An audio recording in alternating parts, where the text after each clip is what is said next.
Muted as well. Um, Thank you for the opportunity of sharing with us in this on this day, Benola Day. I thought of what I was going to share, and what I put to my mind was a passage in the scriptures, and I'll just read that for the sake of time, you know. And that passage says, "If you faint in the day of adversity, then your strength is small." Proverbs 24, verse 10. It talks about fainting in the day of adversity. So God and nature in totality expects that there will be times in our lives when we'll experience very tough times. Like I say, tough times don't last. It's tough people that do. And so if you see wearing this, it's not a show. I'm at work, and there are some patients outside who have to wait for this lecture to be on. So don't think I'm trying to show that my senior colleague, Dr. Funshaw, didn't wear this, and I'm trying to tell him that I'm more than him. No, they just where this class met me today. All right. Actually, I'm thinking of retiring. I haven't put in more than 42 years in medical practice, so I can join our senior colleague, Dr. Funshaw. But he has scared me by saying that I need a lot of money to take care of myself, and ADM has made it work. So I may wait for another few years until I've made more money than both of them. So for now, I'm talking about just one word: resilience. RESI, resilience. LIENC, resilience. That's what I'm sharing with you for the next 10 minutes. And I'm going to time myself for the over two. Now, when the scripture says you faint, it means God expects you to be strong in the time of challenge. Now that you have challenges all over the country, economic challenges, security challenges, health challenges, and things like that. But how far can you go? So these things last quite a while, and others occur when one is just finishing. So how far can you go in the day of adversity in terms of struggle? And let me tell you, those of our parents with children with disability, like what Dio said, we're all one way or the other disabled. Why? I'm wearing glasses as a form of disability. And I have blood pressure issues. We all have one issue or the other. I can't sleep straight for 8 hours without a drug. So I have insomnia, difficulty in sleeping. So if you think you are the only one that has a problem, then we have other socio-economic problems. My mother's twin brother, the Taye of the family, died some days ago. So I'm pursuing that, at 88. You say, oh, he lived long, but nobody ever lived too long to be forgotten. So there are challenges everywhere. How do we cope? We have to be resilient. Resilient. And to be resilient means to persist and move in face of what you are going through.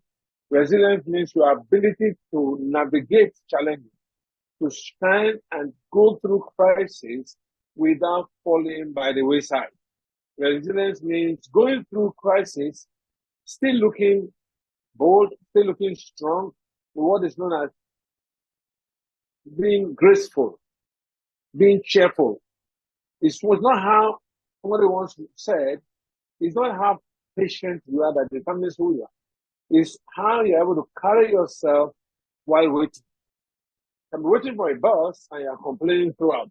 You can be waiting for a baby and you have gone through all the miracle working things before. Patience doesn't mean you not do anything. It talks about your capacity to be able to take your challenges in their strides. So resilience is a foundational quality that you need. It empowers you to face life challenges with strength, adaptability, number 2, and positive mindset.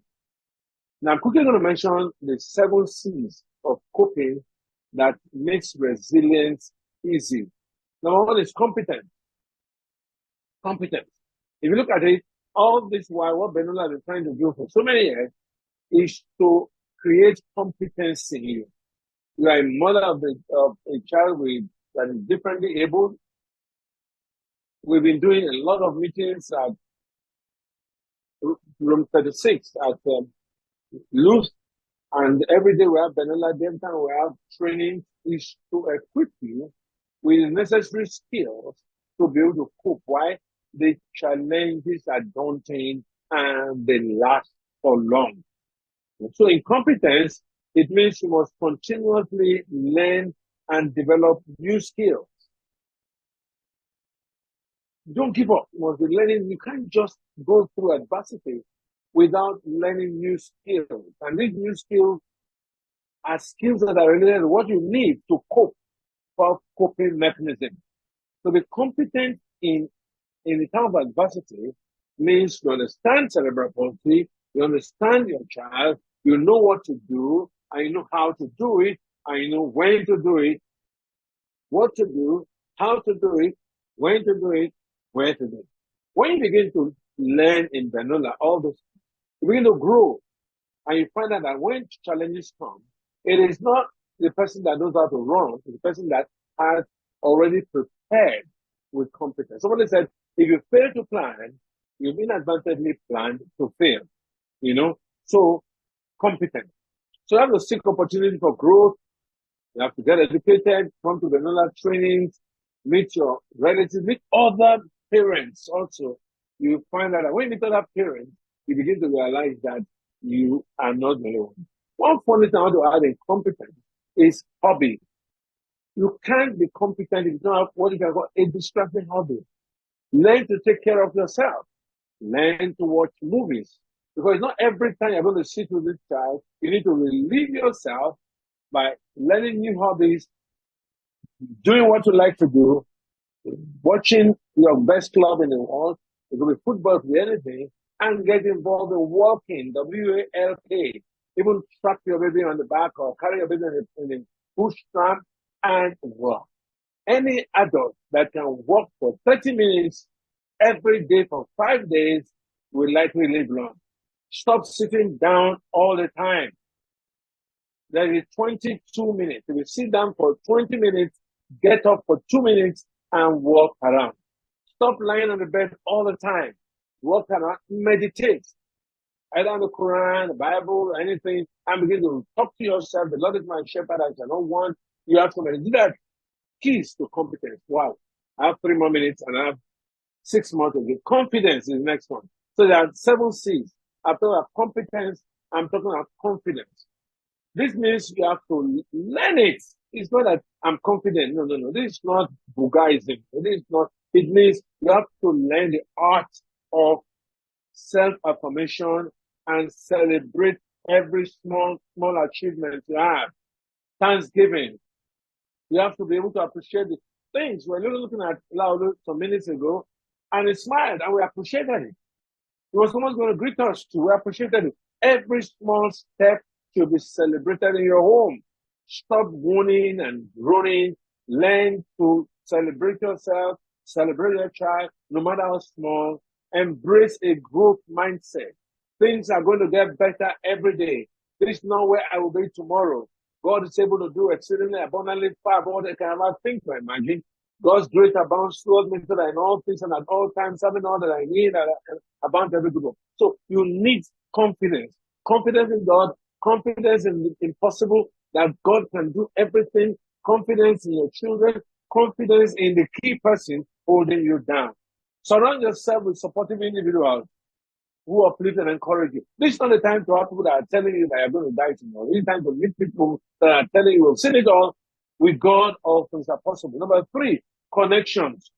You need to build connection. Not when in crisis, you're already living in crisis. If you are a child with cerebral palsy, you are almost permanently in a place of conflict and a place of crisis. So you have to, please pardon me if I'm too fast, it's because of the time. So you need connection. How do you do this? Cultivate meaningful relationships with Benola, cultivate meaningful relationships with internet sites on cerebral palsy, learn to be nice to people, learn to build friends around you. You cannot be a lone ranger. So foster open and honest communication practice. Actively listen. That's part of connection. When we talk to you, don't do everything. Be seen to be somebody who is listening. Workshop on the Petroleum Industry Act for judges. Anyway.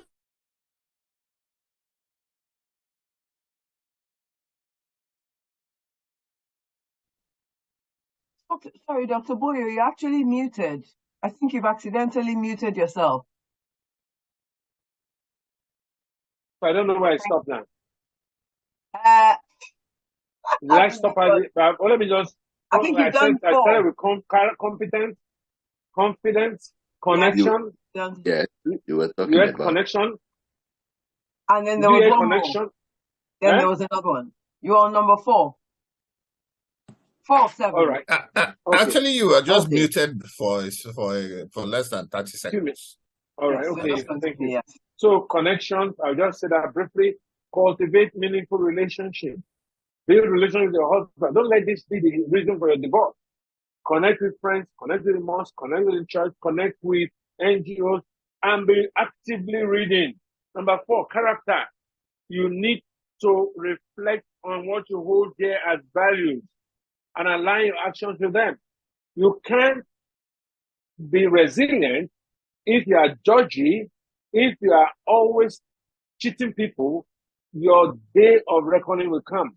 So embrace integrity, embrace honesty, and this one word you must never forget yet today, empathy, E-M-P-A-T-H-Y.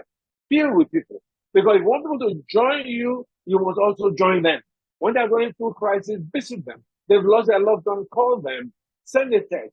Nobody can go through a storm alone. And to get connected, you have to develop a character of caring for others. You can't just say, I know my own. My own pass me. I can't care. Even the one I get, he kill me.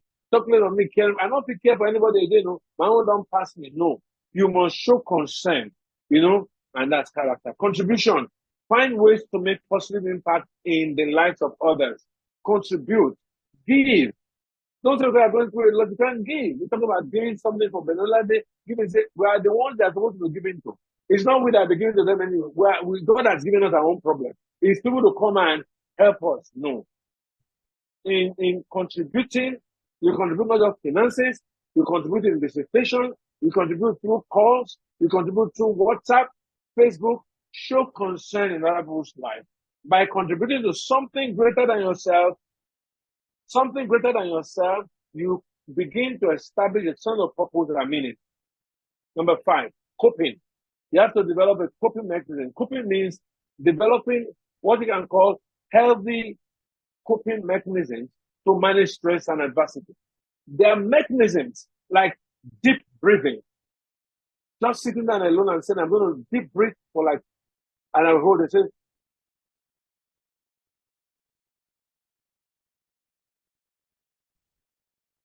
breathe out.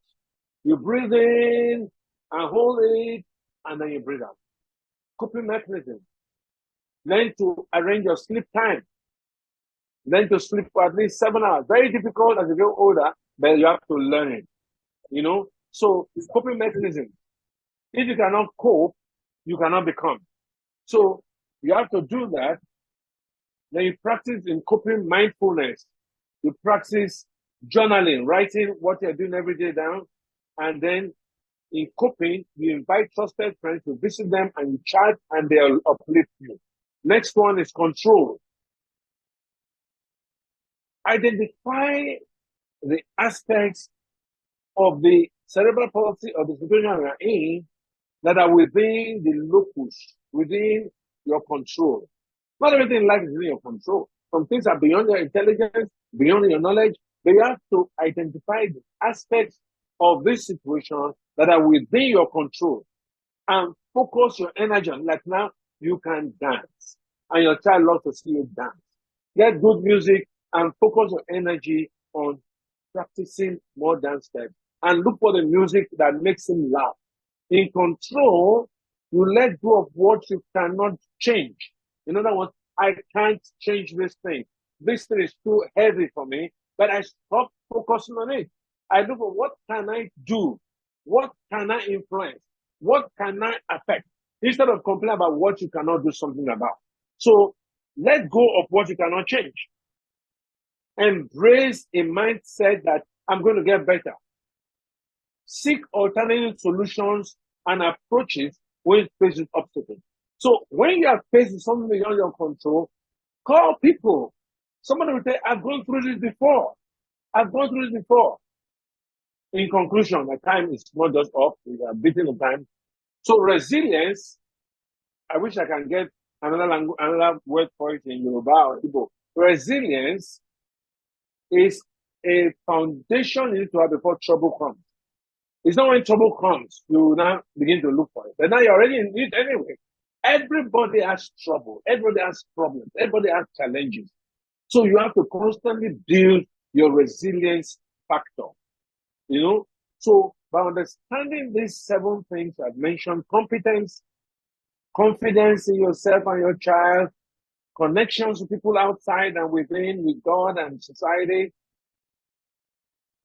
character, being honest to yourself and real, contribution, giving back to society, giving back to your family, giving back to your child, and giving back to yourself, coping, looking for ways of changing the situation that are within your locus of control, and finally, control, doing things you can do.